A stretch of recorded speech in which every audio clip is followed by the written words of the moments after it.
خوږو لیدونکو، نن درته د نجیبه فیض په اړه مفید مطلب لرم. تمه ده تر پایه یې وګورئ او زما چینل در سره هرومرو سبسکرایب کړئ.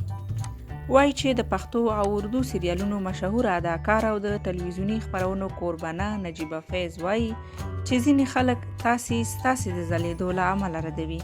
نوموړې چې د کندوز ولایت اوسیدونکې ده، اوس مهال د پاکستان په کراچۍ کې د یو نوي سریال ثبت یې پیل کړی دی.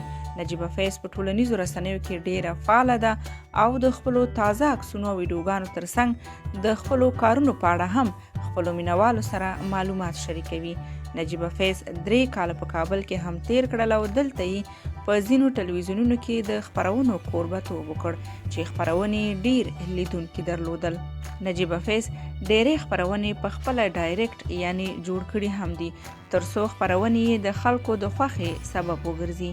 نجیبه فیض څه موده وړاندې افغانستان هیواد پرېښود او د تل لپاره پاکستان ته لاړه چې په دې کار سره ډېری خلکو دا فکر وکړ چې ګواکې نجیبه فیض د پاکستان جاسوسه ده.